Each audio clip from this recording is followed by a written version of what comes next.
Yo les gens, comment ça va bien? C'est Lightmall et on se retrouve pour un nouveau challenge, mais cette fois pas sur Pokémon, mais sur Monster Hunter World.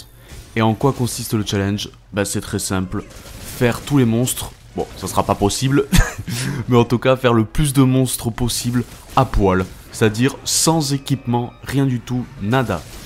Bon, dans cette vidéo exceptionnellement je fais que 3 monstres. Enfin, je fais surtout 3 monstres parce que après ça va être qu'un par un. Parce que déjà de 1, ben là les monstres c'est les premiers du jeu, donc là ils vont être énormément faciles. Vous allez voir le grand Jagras, je vais le pulvériser. Mais pour le coup, j'ai entre guillemets triché dans cette vidéo. Parce qu'il y a des trucs que je vais enlever pour les prochaines vidéos. Et surtout vous allez voir au fur et à mesure. Bon, déjà les règles du challenge, c'est d'avoir une arme qui est la même rareté que le monstre. Et comment voir la rareté du monstre? C'est très simple, il suffit juste de regarder son armure et de voir la rareté de son armure. Voilà, tout bête. Alors, pourquoi je dis que j'ai triché? Parce que déjà, pour le grand Jagras, j'ai l'amulette de pouvoir, la griffe de pouvoir, l'amulette de défense et la griffe de défense. Alors, je vous dis tout de suite, à partir du Kulu-Ya-Ku, je l'ai enlevé parce que ça me donne beaucoup trop d'attaques. Vous avez vu que j'ai pulvérisé le grand Jagras. Franchement, il n'y a pas d'autre mot. Donc déjà, là, j'ai enlevé. Vous allez voir que pour le Kulu-Ya-Ku, je vais aussi le tuer extrêmement vite. Donc je me suis dit, putain, là, c'est encore beaucoup trop cheaté. Donc qu'est-ce que j'ai qui me rend aussi fort? Eh ben, j'ai tout de suite deviné. Je vais m'enlever les armes défenseurs. Alors les armes défenseurs, c'est quoi? C'est les armes qui ont le truc explosif, qui ont été implantées dans le jeu il n'y a pas si longtemps que ça. Pour les speedrunners, c'est des armes qui sont surpuissantes et surtout très faciles à avoir. Donc voilà, je me suis rendu compte que c'est quand même un peu... Bon, c'est pas de la triche parce que je respecte le jeu.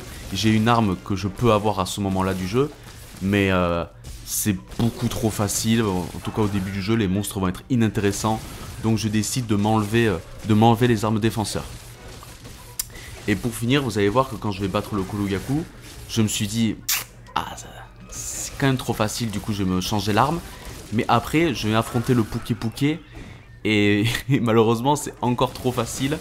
Mais je me suis rendu compte pourquoi je tuais les monstres aussi vite. Et pourquoi tout était plus rapide. Le truc le plus cheaté de tous, eh ben c'est mon chat. Pour le coup, parce que je viens de capter, j'avais complètement oublié de changer les trucs de mon chat. Parce que comme vous le voyez, le chat le pulvérise. Franchement, il a le Mew Canon au niveau 15, il a les trucs Molotov au niveau 15, il a les 3 sorts de dégâts, franchement, il défonce des bouches. Et il a une arme avec 75 de dégâts mêlés, alors que normalement à ce stade-là, juste pour vous dire, l'arme Pouké, elle a 4 de dégâts. Donc voilà, je pense aussi que le chat était beaucoup trop cheaté, donc à partir de la prochaine vidéo, j'ai décidé que le chat est à poil comme moi. Comme ça, ce sera un vrai chat pour le coup. Et il aura une arme de la rareté du monstre. Voilà.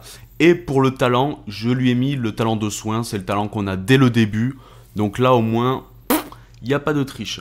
Bon, vous allez voir que du coup, pour l'arme contre le Pouké-Pouké, je regarde bien sûr à chaque fois les faiblesses. Parce que je me mets des épines dans le dos, mais je vais pas non plus prendre une arme nulle contre le monstre. Du coup, là, j'ai décidé de prendre l'arme Tobi-Kadachi de foudre, qui heureusement pour moi est rareté 2. Donc ce qui permet de franchement aussi faire de très très bons dégâts aux monstres. Et je voulais aussi vous dire un énorme merci pour les 2000 abonnés. C'est incroyable, ça monte tellement vite. J'ai l'impression que c'était hier que j'étais à 30 abonnés et j'étais heureux quand je faisais 100 vues. Là on a la vidéo Kaizo qui a fait 61 000 vues. Et justement, pour vous remercier des 2000 abonnés, j'ai décidé de préparer un nouveau Pokémon Kaizo. C'est aussi pour ça que j'ai commencé une nouvelle chaîne de défis, on va dire, une nouvelle série de défis avec les Monster Hunter, parce que je sais que ça risque de me prendre pas mal de temps et que je risque d'avoir du retard sur le challenge. Normalement, j'essaie de sortir une vidéo, on va dire une vidéo par mois. Pour moi, c'est un bon rythme pour les challenges Pokémon. Mais là, avec Pokémon Kaizo, la dernière fois, ça m'a pris 2 mois, ça a pris le double. Donc voilà, je ne sais absolument pas quand est-ce que je vais pouvoir sortir la vidéo. Donc je préfère vous sortir des petites vidéos comme ça, rapides, au moins pour pas vous laisser sans rien. Surtout que là, je vais bientôt avoir un nouveau boulot et je risque du coup avoir beaucoup moins de temps pour les challenges. Donc voilà, j'espère que cette série vous plaira. Et surtout, dites-moi, n'hésitez pas à me dire si vous souhaitez voir un défi sur un autre jeu. Parce que là, si le jeu me plaît, il n'y aura aucune raison que je le fasse pas, ce sera avec grand plaisir. Donc surtout n'hésitez pas si vous avez des idées. Je l'ai encore dit mais je le redis. Je veux que cette chaîne soit une chaîne, comment dire, interactive. Je veux que vous me donniez des idées, je veux vous écouter. Et voilà, je veux qu'on avance tous ensemble et surtout faire des vidéos qui me plaisent et qui vous plaisent aussi à vous avant tout. C'est bon, on va bientôt battre le Pouké Pouké.